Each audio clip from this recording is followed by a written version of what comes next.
Ijoowwan oduu keenya karraatiin irra caalaan isaa kan filannoo biyyaalessaa irratti hundaa'ee kan wal qabatu nu wajjin tura. Toora keenya sabskiraayib gama tiktookiitiin godha, laakis koomentis akkasumas gama fiiluu wajjin tura. Jalqaba irratti oduu ijoo har'aaf qabannee jalqabna. Bulchiinsi magaalaa Finfinnee baay'ina teessoo mana maree magaalicha 158 paartiin badhaadhinaa teessoo 134 argate jechuun dhagame. Adda bilisa baasaa uummata Oromoon rakkoon biyyattii filannoo qofaan akka hin furamnee fi humnootni cimdoo kaaba Oromiyaatti aggaamuu ibsa filannoo boodaan akeekkachiise. Pirezidaantiin Somaaliyaa fi pirezidaantiin Keeniyaa Wiiliyaam Ruutoo waliin mari'atan jechuun dhagame.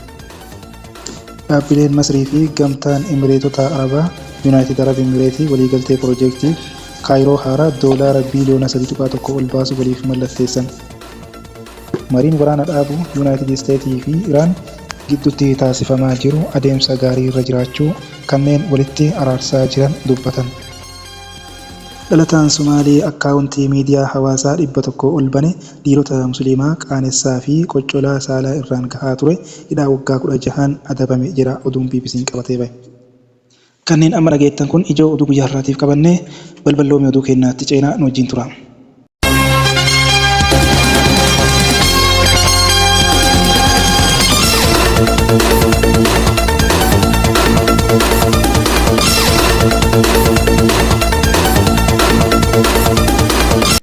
Bulchiinsa magaalaa Finfinnee baay'ina teessoo mana maree magaalicha 158 paartiin badhaadhinaa teessoo 134 Izeemaan teessoo 8 paartiin Demokiraasii Itoophiyaa tokko teessoo 4 paartiin Hiddaasee teessoo 2 adda bilisummaa uummata Oromoo teessoo 3 paartiin Tumsa Tokkummaa Itoophiyaa teessoo 2 paartiin Qindoominaa Nageenya Itoophiyaa teessoo 1 warraaqsi sosochii uummata Walaayitaa teessoo 1 sosochiin biyyaalessaa Amaaraa teessoo 1 paartiin Dimokiraatawaa uummata Walloo teessoo 1 dorgomaan dhuunfaa Daani'eel Geetaachoon teessoo 1 argatan.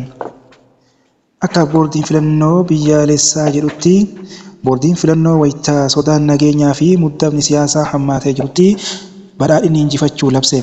Boordiin filannoo biyyaalessaa Itoophiyaa paartii badhaadhinaa kan biyya bulchaa jiru filannoo waliigalaa torbaffaa biyyattii hordofuun mana maree bakka bu'oota uummataa keessatti teessuma 438 injifachuu isaa labse. Bu'aan kunis paartii muummee ministeeraa Abiyyi Ahmadii caalmaa fi heddumminaa seeraan sagalee mana marii keessatti kan mirkaneessu yoo ta'u kunis yeroo biyyattiin muddama siyaasaa fi yaaddoo nageenyaa haaraa keessa jirtutti kan ibsamedha jedha BBC'n. Akka ibsa boordichaatti paartiin badhaadhinaa mana marii federaalaa keessatti teessuma 438 kan argate yoo ta'u kunis sirna filannoo Itoophiyaa jalatti mootummaa itti aanu ijaaruu fi gaadha. Sirna kanaan paartiin mana marii bakka bu'oota uummataa keessatti teessuma baay'ee injifatee mootummaa federaalaa ijaaruuf aangoo qaba. Filannoo marsaa torbaffaa kan injifate paartiin badhaadhinaa nagaa fi tasgabbii fi olaantummaa seeraa mirkaneessuuf kutannoon akka hojjetullee ibseera. Paartiin sochii sabaa Amaaraa ABN wabii nageenyaa lammiilee mirkaneessuuf akkasumas haleellaa sabaa fi amantii irratti xiyyeeffate dhaabsisuun dhimma paartiin injifate yeroo itti kennuu hin qabnedha jedhe. Paartiin Izeemaa gamasaan humnoonni Itoophiyaa hundi dhimmoota faayidaa waloo uummata biyyattii mirkaneessan irratti wal ta'uu qabu jedhe. Paartiin badhaadhinaa dirree siyaasaa hundaaf carraa wal qixaa banuu diriirsuu qaba jedhe Izeemaan. Boordiin filannoo Itoophiyaa wayitaa dilbataa waxabajjii 21 bu'aa filannoo ibsu paartiin badhaadhinaa sagalee mootummaa hundeessuuf isa dandeessisu argachuu eereera. Paartiin badhaadhinaa ibsa boordichaa booda ibsa kenneen bu'aan kun uummanni paartichaaf waadaa dimokiraasii fi hawaasummaa haaraa kennuu fi mul'isaa jedhe. Gama kaaniin abbaan aangoo uummata ta'uu akka mirkaneessu waadaa seeneera. Paartichi bu'aa argateen boonuu qofa osoo hin taane hanqinoota sororsuun uummata aantummaan tajaajiluu fi kutannoo guutuu qabaachuu ibse. Paartichi waggoota aangoo irra turuu itti aanan keessatti gaafilee uummataa tattaaffii waloo gaafatan deebii akka argatan tumsa cimaa akka taasisu ibseera. Kanas uummataa fi qaamolee dhimmi ilaallatu hundaa waliin ta'uun akka milkeessu ibse. Paartichi dhimmoota dursaa kennuu fi karoorfate keessaa hangafi nagaa fi tasgabbii akkasumas olaantummaan seeraa akka mirkanaa'u ta'uu eere. Mariin biyyoolessaa adeemsi isaa xumura irratti dhihaatee jiru galma hedamee fi bira akka ga'u sirriitti akka tumsu ibsee paartiin badhaadhinaa. Kanaafis dhaabbileen dimokiraasii akka walabaa bilisaa fi cimootaan akka hojjetu ibseera. Akkaataa dantaa biyyaalessaa mirkaneessuun paartileen siyaasaa morkattootaa ta'an waliin qindoominaan akka hojjetu ibsa isaa keessatti eereera. Paartichi badhaadhinni ibsa isaa keessatti qaala'insa jireenyaa salphisuu fi wabii nyaataa mirkaneessuuf akkasumas carraa hojii bal'inaan uumuun hojii eegale akka galmaan ga'u eere. Bu'aawwan dimokiraasii furuu kenniinsa tajaajila teekinooloojii ammayyaan si'eessuu akkasumas hannaa fi hojimaata badaa kutannoon sirreessuu irratti xiyyeeffachuun akka hojjetu ibseera paartichi. Kun osoo kanaan jiru gamtaan paartilee siyaasaa 5 kan ta'e paartiin siyaasaa TBBR Itoophiyaa Andinnati filannoo waliigalaa 7ffaatiin teessoowwan argate akka hin fudhanne BBCtti hime. Gamtichi haaldureewwan asiin dura dhiyeessee kan guutumaan yoo ta'e mana maree seenuu ilaalchisee itti ilaaluun danda'a jedhe. Gamtaan kun irra deddeebiin haaldureewwan guutamuu qaban akka hin guutamin ibsa baasaa kan ture yoo ta'u, sababa kanaanis filannoo irraa akka of baasu ibsee ture. Filannoon gaggeeffame guyyoota lamaa booda mo'atus mana maree akka hin seenne ibsee ture. Waxabajii 21 boordiin filannoo Itoophiyaa bu'aa filannoo waliigalaa kan ibse yoo ta'u, paartiin TBBR Itoophiyaa Andinnati teessoo mana maree bakka bu'oota uummataa 2 fi manneen maree naannolee 5 mo'ateera. Gamtichi kaadhimamtoota 132 dhiyeessuudhaan paartii badhaadhinnaa fi Izeematti aanee kaadhimamtoota baay'ee dhiyeessuudhaan sadaffaarratti argama. Finfinnee naannolee Amaaraa fi giddu galeessa Itoophiyaatti walumatti teessoowwan 7 kan mo'ate gamtaan paartilee kun filannicha balaaleffachuun ejjennoo isaa akka cimsee itti gaafatamaan sabquunnamtii uummataa paartichaa obbo Geetinnati Warquu BBCtti himan. Filannicha waan irraa keessa jechuun rakkoo biyya keenyaa hamaarraa gara baay'ee hamaatti geessu malee dimokiraasii hin barsiisu jedhuun hubachiise. Gamtichi sababoota nagaa fi tasgabbii dhabuu akkasumas dirree siyaasaa dhiphatee akka sababaatti kaasa. Mootummaan gara bal'achuun gara mariitti kennanii fudhachuutti hanga dhufutti nutis beekamtii hin kenninu. Tapha abashaalummaati jechuun biyyoonni filannicha akka beekamtii dhoowwatan waamicha godhaa akka jiru himaniiru.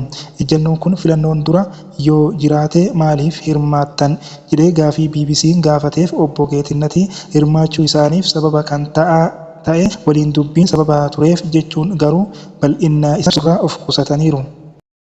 ABO'n rakkoon biyyattii filannoo qofaan akka hin furamnee fi humnoonni cimdoo kaaba Oromiyaatti aggaamuu ibsa filannoo boodaan akeekkachiise. Adda Bilisummaa Oromoo ibsa bu'aan filannoo labsamuu booda baaseen haala nageenyaa fi siyaasa biyyattii ilaalchisuun akeekkachiisaa jira. ABO'n ibsa isaan haalli Oromiyaa keessaa fi guutuu Itoophiyaa moo'insa filannoo labsutu qofaan kan furamu osoo hin taane kan daraan akka hin dhufnee fi mariin dhugaa fi qulqulluu hunda hirmaachisee osoo yeroon hin qisaasamin gaggeeffamuu akka qabu Adda Bilisummaa Oromoon ammas irra deebi'ee jabeessee hubachiisa jedhe. Gama biraan humnootni cimdoo kaaba Oromiyaatti yaaliilee haleellaa taasisan jedheen jiraattota irraan miidhaa geessisuu ibseera. Oduu biyyaan alaatti yoo ceenu immoo pirezidaantiin Somaaliyaa fi pirezidaantii Keeniyaa Wiiliyaam Ruuttoo waliin mari'atan jedhame. Pirezidaantiin Somaaliyaa Hasan Sheek Mohammed dilbata darbee magaalaa Keeniyaa Naayiroobitti pirezidaantii Keeniyaa Wiiliyaam Ruuttoo waliin mari'atan. Kunis yeroo yaaddoon walitti bu'iinsa siyaasaa Somaaliyaa keessatti mul'atuu fi hanqina mallaqaa hordoffii deeggarsaa fi tasgabbii gamtaa Afrikaa Somaaliyaa keessatti mudate irratti yaaddoo dabalaa jirutti pirezidaantii Keeniyaa Wiiliyaam Ruuttoon waliin kan marii taasisanidha. Ibsa mootummaan Somaaliyaa irraa kennameen hooggantoonni lamaan hariiroo biyyoota lamaanii cimsuu fi walta'iinsa itti fufiinsa akka barbaachisu mari'ataniiru. Akkasumas nageenya tasgabbii fi misooma naannoo gaanfa Afrikaatti fiduuf hojii waloo hojjechuun murteessaa ta'uu irra deebi'anii mirkaneessaniiru. Dhaabbilee Masirii gamtaa Emireetota Arabaa Yuunaayitid Arab Emireetii waliigaltee piroojeektii Kaayiroo haaraa doolaara biiliyoona 3.1 ol baasu waliif mallatteessan jedhame. Dhaabbileen guguddoon lama kan Masirii gamtaa Emireetota Arabaa irraa walitti dhufan dilbata Kaayiroo haaraa keessatti piroojeektii magaalaa misoomsuu fi oolu tokko ijaaruuf waliigaltee tarsiimoo kan doolaara Ameerikaa biiliyoona 3.1 olitti tilmaamamu mallatteessaniiru jedha ibsi mana maree ministeerota Masirii irraa bahe. Piroojeektiin kun magaalaa madaa keessatti kan argamu yoo ta'u lafa kiiloomeetira iskweerii 2.32 irratti kan diriiredha. Piroojeektiin kun dhaabbata Meeder for Investment and Urban Development kan Masrii fi dhaabbata Majid Al Fattam Holding kan United Arab Emirates waliin walitti fida jedhame. Dhalataan Somaalii akkaawuntii miidiyaa hawaasaa 100 ol bane dhiirota musliimaa qaanessaa fi qoccolaa saalaa irraan gahaa ture hidhaa waggaa 16 adabame. Waalidii Saayidii dhalataa Somaalii fi lammii Biriteen yoo ta'u poolisiin meetiroopoolitaanii fedhii hammeenyaa guddaa jechuun dhimma kana ibseera. Dhaddachi Sneerisbuurik Laandanitti argamu namni kun akkatti akkaawuntii sobaa Snapchatii Instaagiraamii fi Giraandar jedhamu fayyadamuun musliimota dhiiraa fi dargaggoota umrii waggaa 15 ta'an kan fedhii saalaa lamaa qaban farra suuraa ergisiifataa ture. Erga suuraa isaanii fudhateen booda maatii fi fira isaanii irraa akka isaan kutu itti hima. Yeroo miidhamtoonni kunneen qarshii kafaluu dadhaban qaamaan isaan arguun haleellaa saalaa irraan gahaa ture jedhame. Saayidii yakkaa 17 balleessaa kan jedhame yeroo ta'u kunis gudeeddii arrabsoo amantii akkasumas suuraa ijoollee akka malee fayyadamuu fa'a dabalata.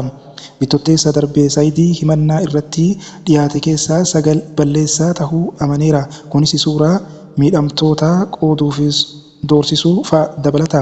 Tuutni hawaasaa irraa walitti bahee dhaddachatti murtoo kennu gudeeddii yaalii gudeeddii fi safuu cabsuun balleessaa tahuu mirkaneesseera. Poolisiin ammallee dhimma miidhamtoota 100 ol sakatta'aa jiraachuu BBC'n hubateera.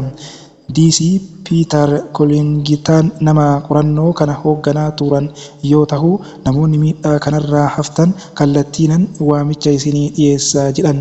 Gara laafummaa kunuunsaa fi icciitiin keessan osoo hin bahin isin deeggaruu barbaanna. Waan isinirraa gahee sirriitti miti waan hundaan isin deeggaruu barbaanna jedhan. Saayidii yakka kanaa bara 2018 irraa qabee raawwachaa turus dhimmichi as kan bahee garuu bara 2024tti yeroo gudeeddiin lafaa lalisaa Laandaan keessatti raawwatee gabaafamuu ifatti bahe.